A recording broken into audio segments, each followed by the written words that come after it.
Hi there. So I'm going to make some Seville orange marmalade today, or starting today. It takes 2 days to make. I found some lovely Seville oranges in my grocery store, so it is time to make some Seville orange marmalade.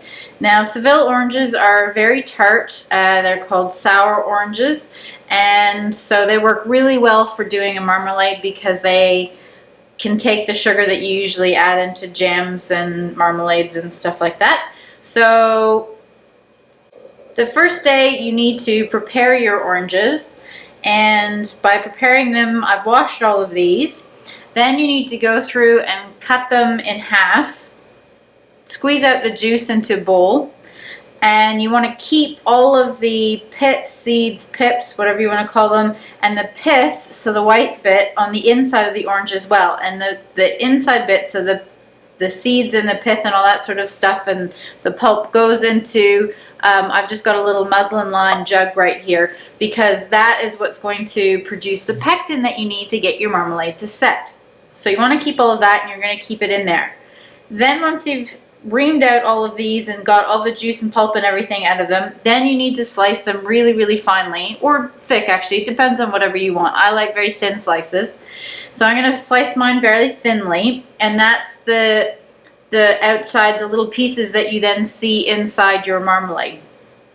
So once you've done all of that, all of it goes in, so this stays wrapped, the stuff that went in here stays wrapped in that, and you tie it tight. And then you put your water into that and you soak it overnight, and that allows the peel to get soft, your pectin to start developing, and all that sort of stuff. So that is step one. Then day two is when you go through and actually bring it all to a boil, add your sugar, bring it to set point or jam point, and then you can jar it or can it, however you want to do that. So we're going to start by getting our oranges ready. So let me grab another bowl. There we are. This is just an 8-cup measuring jug that I've got, so I'm going to use that. Now if you're lucky enough to have a food processor that has one of those reamer attachments or juicer attachments, or you have a juicer but you want it to have one of these, you're not grinding up the outside, so you need to have just a juicer style one, not a kind of juice extractor or anything like that. Then go ahead and use that. So the one that I used to have on my food processor, this bit is basically a knob that sits on the top and it spins, and then you can just press the orange halves over the top, and it's a really quick way to juice it. But unfortunately I don't have that with me, so I'm going with a wooden hand reamer, a knife, and a spoon. So we'll see how we go. It's simple, it just takes a little bit more elbow grease and a little bit more effort. So orange, cut it in half. Now these are slightly smaller oranges. I've done this before and I made some orange marmalade, and these were bigger oranges. So obviously whatever size you can get is what you want to use. And one thing that is good about Seville oranges is they have lots of seeds. And the reason that's good is because that's your pectin that you're going to get from that to help your marmalade set. The bad bit is it's a pain to it's a little bit finicky because you have to go through and get all the little pips out like that. Now the other thing you can do, which I will also, I think, set up, is I'm going to put a strainer over the top of this to catch any of these little seeds and stuff that I haven't already dug out. But I do kind of dig out some of them with my finger, whatever I can see, and then I'll ream that. So let me grab a strainer as well. There we go. And I should say, with a number of oranges, so I washed these, and I washed all of my oranges, and I weighed them, so whole, without cutting up any bits. I've weighed them whole. So I have 1.3 kilos worth of oranges, or 2 pounds 14 ounces, and I need to know that because you just double that amount, and that's the amount of sugar you're going to add. So you can make whatever amount of oranges you want. I have 11 of these little guys, and that makes 1.3 kilos. So I'm going to add 2.6 kilos worth of granulated sugar on day 2 when we come to that. So sorry I didn't mention that before, but yeah. So wash them, weigh them, and then go ahead and get them all ready. And make sure you write it down. I've written it down so I don't forget. for later. Right, so I'm actually going to shuffle things around, bring this a little bit closer, and then the fun begins. So just going to squeeze this, and I'm going to wring it around as much as I possibly can.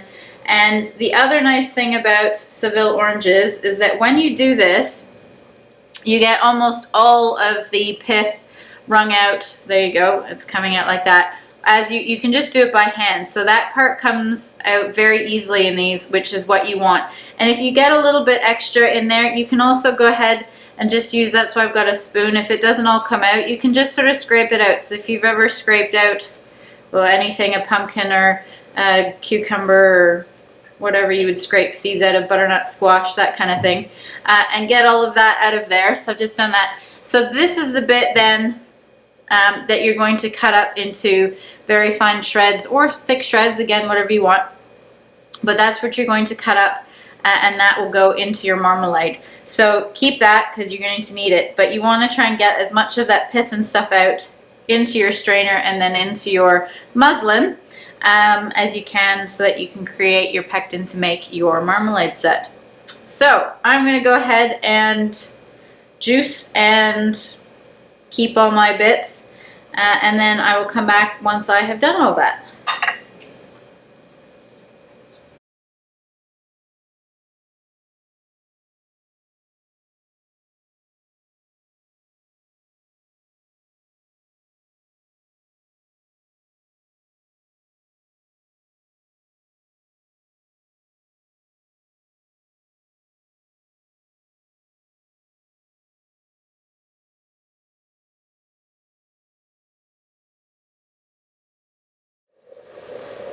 Okay, so I've got all of my inner bits, so the pith and the pits and the seeds and all that sort of stuff in my little muslin bag that I've tied off. So I'm going to just set that aside for now because we need to use that in a minute.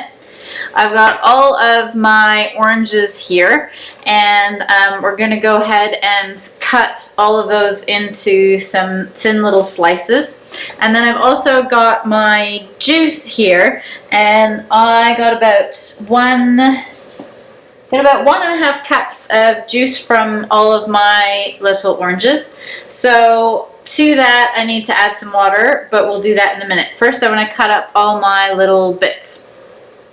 And I've also got a pot, an 8-quart pot that I'm going to pop everything into to soak. But I'm going to cut up my oranges first.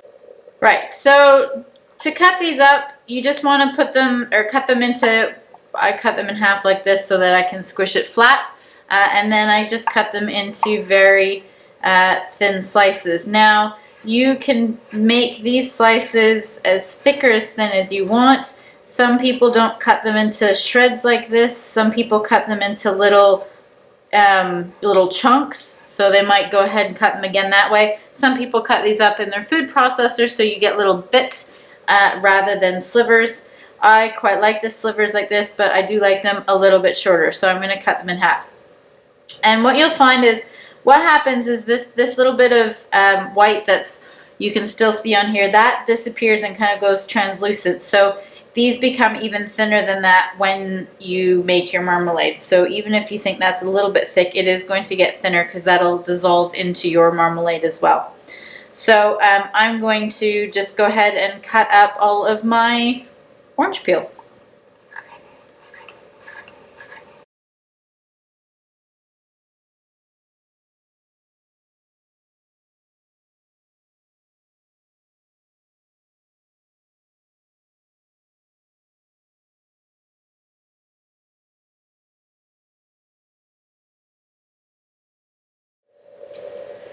Alright, so here is all of my peel cut up. It took a little while, but I'm done, and I've got these nice little strips. And as I said, the white bits that you can see, or the lighter bits, will dissolve into your marmalade, and you'll just get a translucent orange peel on the outside of it. So don't worry about if that looks like a lot of peel, because it will sort of blend into the marmalade, and it doesn't look quite so peel-y in your marmalade when you're finished. Okay, so first step, or last step of the first step, is to pop everything into your stock pot. So I'm going to put my juice, my peel, and my bag of goodies. So the seeds and the pith that we got from the inside of the oranges all into I've got an 8-quart stock pot. And then to that I need to add some water.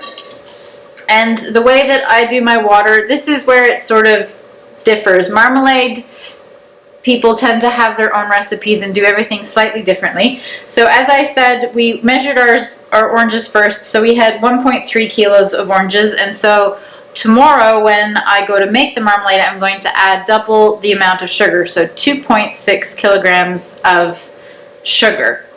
With the water, I keep it quite simple as well. So I'm going to add double the amount of water. So I'm going to also add 2.6 liters of water.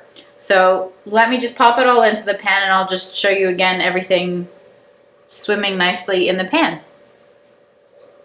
Okay, so this is my pot of goodies. So I've got all of my peel chopped up, I've got my juice in here, I've got my baggie of seeds and pith, and I've got 2.6 liters of water in here as well. So I'm just going to cover this and leave it to soak just at room temperature overnight, and tomorrow I will come back and we will finish making our marmalade.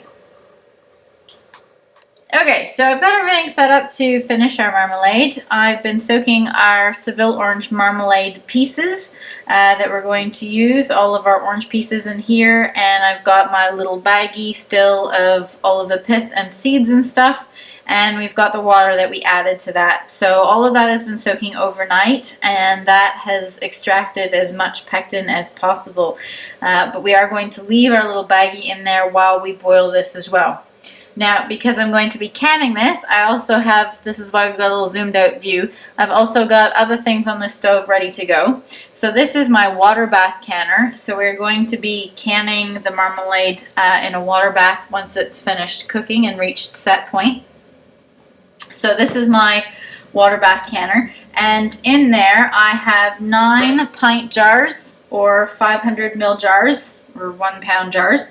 I've got 9, and I happen to have 9 in my cupboard, so that's what I've put in here. So I've washed those in warm soapy water, but then I've just popped them in here, and I'm going to keep them, you want to simmer those for about 5 minutes or so to sterilize them. And then I just leave them in the hot water while I'm making the marmalade so that they're hot when you put the hot marmalade into them, because you don't want them to break or have shock or anything like that. So hot and hot. You always want hot and hot. And so that is my water bath canner. And I also have on the back some spare water in case I need to top this up when we go to can the marmalade. And then I've just popped the lids into the hot water. So that's just hot water. It's not boiling. I can still put my fingers in it, so it's not super hot, but it is on. And you really don't need to turn that on until you get closer to the time when you actually need to jar it. But you just want to make sure that the rubber around the edge of the lids is softened slightly. Now, the ball and curd jars that you can get in the United States don't need to do that anymore. These jars that I'm using are not ball and curd jars, so I'm going to do that just in case. And it doesn't hurt them if you want to do that just in case. It just softens it so you get a nice seal between the jar and the lid. So I've got those two things going on. I've got my pan ready to go to start making our marmalade. And then the other things that go obviously with the canning stuff that I just have off to the side, and some jar lifting tongs, which are these guys here, so we can get the jars out of the hot water and into the boiling water. And then the other thing that I've got is my sugar. So as I said when we started this, that I had 1.3 kilograms of fruit, and so I'm going to double that for the sugar. So 2.6 kilograms of sugar I'm going to add to this. Now I know that sounds like a lot of sugar, but these are sour oranges, and so they're very bitter. So you really want to have that sugar to make them taste nice. Now, you don't need to add all of that. This is my marmalade recipe. This is what I like. So if you really don't want to add that much sugar, you can cut out and try whatever you want. Just make sure that you boil this till it gets to set point before you can your marmalade. So let's go ahead and get this set up. So I'll change the camera so you can just watch the peels cooking and that sort of thing. So give me a sec. There we go. So a little bit better zoomed in photo so you can watch what's happening with this. So everything's in the pan ready to go. I'm just going to turn my stove on to a medium heat and bring this to a boil. And then we're going to reduce that heat a little bit and just let this simmer for about an hour or two. Depends on how thick you cut your pieces. What you're going to be looking for is that this white bit that we've softened already is dissolved and the rind part, the skin part, is starting to become translucent. And when you squeeze these together, the little pieces together between your fingers, they just sort of disintegrate. So not there yet. So that's what we're going to be looking for. Now you want to keep an eye on this. Don't just turn it on, let it boil and walk away. You do want to keep an eye on it. Make sure it's not burning on the bottom. So if you've got a preserving pan, use that, or this is a heavy bottom stock pot or saucepan. So I'm going to do that. So that's our next step. Once we have simmered it to the point where the little peels are coming apart, then we add our sugar, bring it to set point, and can it. So it's quite simple now. So just waiting and just time. So we'll let that go and keep an eye on it as we go. Okay, so as you can see, mine has started to boil. So this is a nice sort of bubbling speed, and I'm just going to keep it going like that for about an hour or two, depending again on how thickly cut your peel is and how quickly this bit sort of goes translucent. So you're looking for this bit to start to dissolve, the lighter bit, a little bit of it, more of that will disappear, and then you'll be left with sort of a translucent orange part or just the peel on the edge. So that's what you're looking for. And again, it'll obviously be hot, but if you take a little piece out, let it cool enough for you to touch it, and then squeeze between your fingers, the peel will just break in half very easily. So that's what you're looking for. And it may take less than an hour, so just keep an eye on it, watch it sort of simmer away, check it every once in a while. I've just got a wooden spoon to give it a little stir as well, just to make sure, obviously, that nothing's sticking to the bottom. As you haven't added the sugar, there's no sugar to burn on the bottom, but just in case your bag or something like that is sticking, or pieces of peel, just give it a quick little stir and check. And I like to keep all of that in the water and the juice. So just let it simmer then until your peel is ready to take out, and as I said, it may take a little bit less time, so don't worry about it. Just keep an eye on it, and I'll come back when mine is ready to add the sugar. Okay, so I just wanted to do a little update so you can have a look and see how mine's going. As you can see, it's just bubbling, and the little pieces of orange rind. Let me grab a bit. So you can see there that this bit is dissolved a little bit and starting to become translucent, and this is getting to be a lighter color now and sort of disappearing. So I'm just going to keep it boiling away and let it boil away. It's been going for probably about half an hour or so now, and I like the way that it's looking. So you can see the thinner pieces, that's a thin piece. Thinner pieces are obviously dissolving quicker and disappearing, going translucent much quicker than the bigger pieces. I tried to keep them all the same size so that you would get an even cook, but you can obviously see that as I cut them all by hand, that they're not all quite perfect. So this one's a little bit thicker. I don't know if you can see that one. So that piece is a little bit thicker and obviously taking a little bit longer to soften up and break down. So I'm just going to let it go and continue to boil it for another, probably I'll check on it again in another 15 minutes or so. And I will come back when it is ready to add the sugar. Okay, so I've just turned the heat off on my bubbling rind. I've pulled a piece out here just so that you can see that when you squish it, it breaks apart easily. So that's what I'm looking for, and that was one of the slightly thicker pieces. So as you can see, all of this bit has dissolved a little bit off the edge and then gone completely translucent. So that's what you're looking for. Now what we need to do is take our bag out of lovely goodies. Now obviously this has just been boiling, so this is rather hot.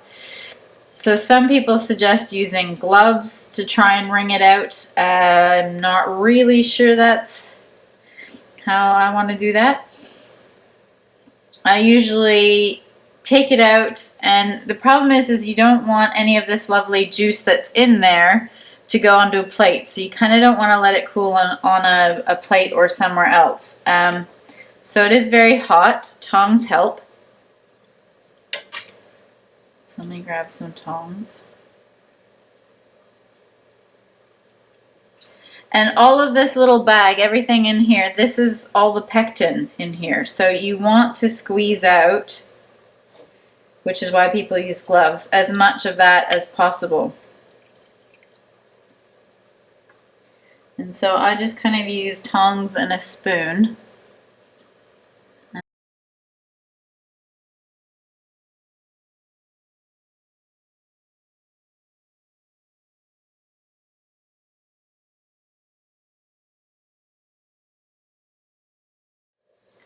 Okay, I'm happy with the amount of pectin I've gotten out of that. So I'm just going to set this aside to cool. Alright, so to this we now need to add our sugar. So it's a lot of sugar.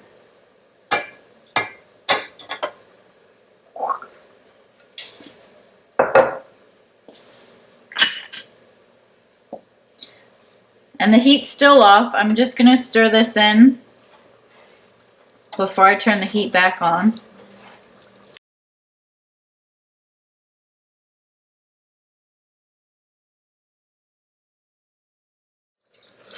The heat from the boiling liquid will help this start to dissolve already.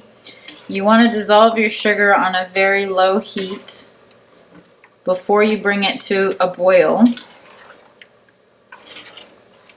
Because once it starts boiling, you don't want to stir it. You just want to let it boil. And if you've got any sugar that is stuck to the bottom of the pan and hasn't dissolved yet, that's going to burn.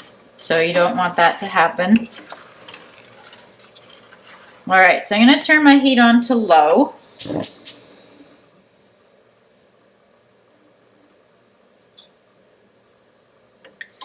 And gently melt all of the sugar. So at the moment you can hear my spoon on the bottom. You can hear the sugar. I can hear it when I rub it on the side of the pan. So you want all of your sugar to dissolve. Once that happens, then you can turn it up to a higher heat and bring it to a boil. Okay, I'm also going to, while this is just, the sugar is just dissolving, I'm going to pop a little plate into the freezer. Let me do that. Okay, so I've just popped a little plate into the freezer, and what that is going to allow me to do is check and see if this is set. So you can put a couple of plates in if you want, in case you need to check the set point more than once. So if it wasn't set the first time, I've only put one in. And so what we're going to do is, once this sugar dissolves, we're going to turn the heat up, bring this to a boil, boil it for, I'm going to boil mine for 10 minutes, and then I'm going to grab the plate out of the freezer. You pop a little bit of the liquid, you turn off the heat, you pop a little bit of the liquid onto the plate, put it back into the freezer for 1 minute, pull it out, and then we'll slide our finger through it. And if it wrinkles up at the sides and doesn't immediately close back in on itself, then it's at set point, and we can go ahead and jar our marmalade. If not, you turn the heat back on, bring it back to a boil, and boil it for another couple of minutes, and then try again. So it's not a problem if it's not ready to be set yet.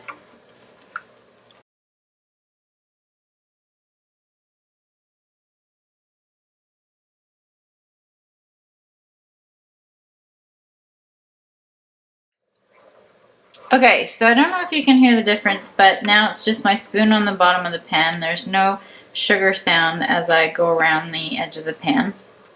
So I'm going to turn my heat up to a medium-high heat.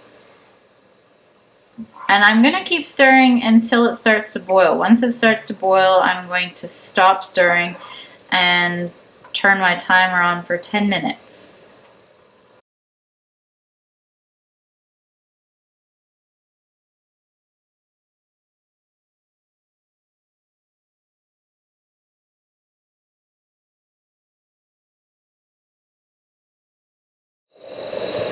Okay, so as you can see, my marmalade is starting to boil around the edges, and it's just coming to a boil now. So I'm going to stop stirring it, but I'm going to wait till I get some bubbles in the middle before I start timing my 10 minutes.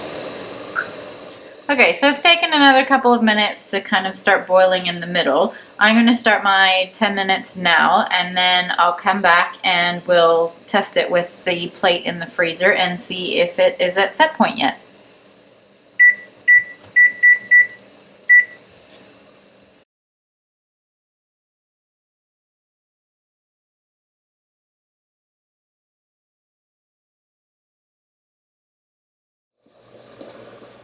Okay, so it's been 10 minutes, and as you can see, mine has bubbled up and over. I'm just turning my heat off now as it bubbles up and over again. I did need to have a bigger pot, but obviously this is the largest pot that I have, so I was hoping it was going to work, but it didn't. So next time I will do a few less oranges in my marmalade. So I'm just letting this stop boiling and cool down for a second. I'm going to grab my plate out of the freezer, and I'm going to take a little bit of the liquid. If I can get some. There we go. Put that, maybe a little bit more than that. Little spoonful like that on my plate, and I'm going to pop that back into the freezer for 1 minute. Okay, so my plate has now been in the freezer for a minute, and I'm just going to push my finger through, and you saw it wrinkle on the side, and it's leaving a strip of blank space, and it hasn't closed in completely really quickly. So that means that will set as marmalade. So you can see it kind of wrinkle as I do that, and it stays out of the way. There you go. So I'm going to get set up so that we can put this into jars. So I'll come back and show you how to do that.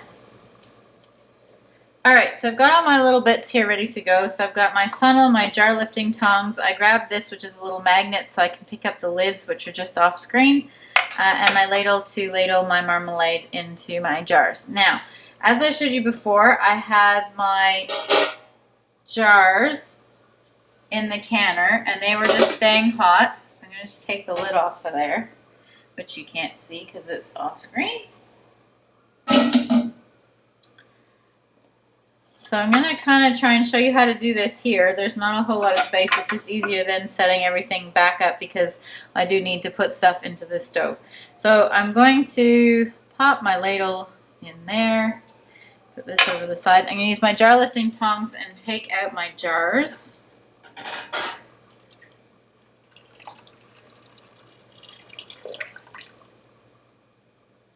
I'm just going to pop them here while they're nice and hot.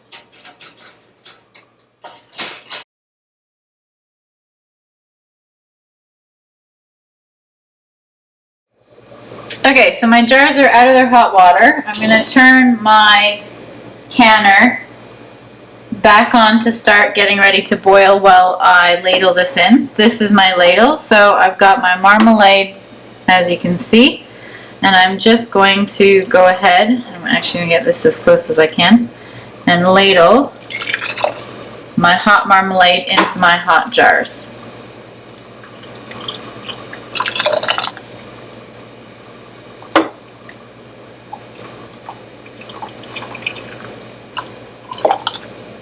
Now I want to leave 1/4 of an inch from the top as headspace on my jars. That's a little more like 1/2 inch.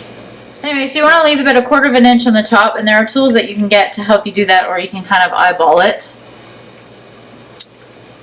So I'm just going to go ahead and continue to fill all of my jars with marmalade.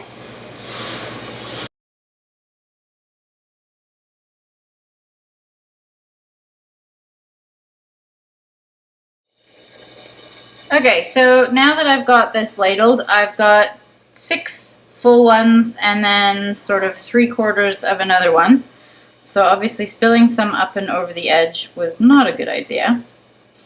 But that's alright, I'd rather have some leftover jars rather than not enough. And so what I'm doing now is just going around the outside of the edges of the jars to make sure that there is no marmalade that will block the rubber from sealing with the top of the jar. So I've just got a damp paper towel. Use a cloth, a clean cloth if you want. And you just want to make sure that you've got... Now this one that's open that didn't fill, I'm going to actually just pop that, let that one cool and pop that one in the fridge. So we're going to eat that one. So I don't need to process that one. But I am going to process the rest of these. So we're going to put the lids on them.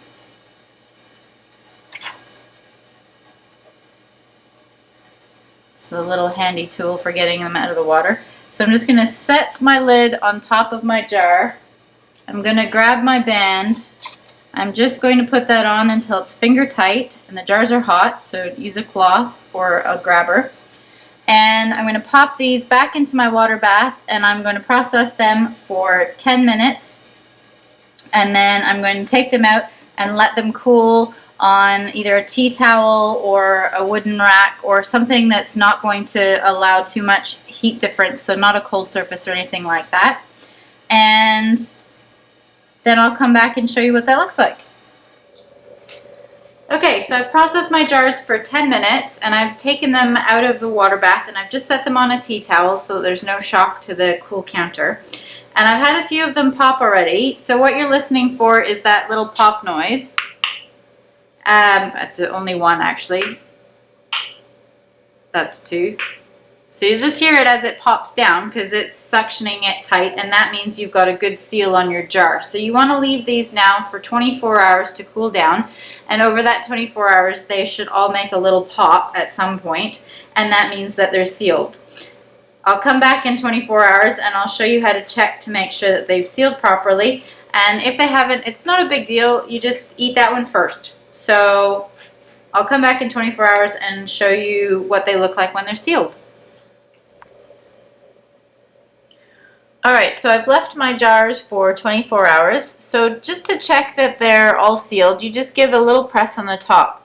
And if the lid moves, then it hasn't sealed properly. And as I said, if that happens, don't worry about it. You can process it again if you want to, or you can just open that one and eat it. So not a problem at all, or just and just put it back into the fridge once you've opened it.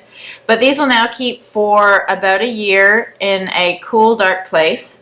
And you don't need to keep them in the fridge. Great gifts. You can put them into smaller jars if you want for gifts, that sort of thing. Now I made myself some toast, and this is so I made 6 and then this was the extra bit that we got. So this is the stuff that I popped into the fridge. So I thought I would just show you the consistency of it. So you can kind of see it's not solid, so it's nicely spreadable, but it's nice and gooey. I hope you can kind of see that. So you just dollop a big dollop, well, as much as you want, a big dollop on top of your toast. Spread that around and enjoy. So hopefully you will give that a go. I do love marmalade. The Seville orange marmalade is my favorite. I do love that sweet and sour sort of flavor that you get from it. It's a very unique flavor, so really it's really cool marmalade to make. So do give it a try. If you enjoyed my video, please give me a thumbs up. Thank you so much for watching. I really appreciate it. Please subscribe to see what else I'm up to, and I will post all of the recipe below. And if you've got any questions or comments about that, please post those below and I will help you out. Thanks again for watching.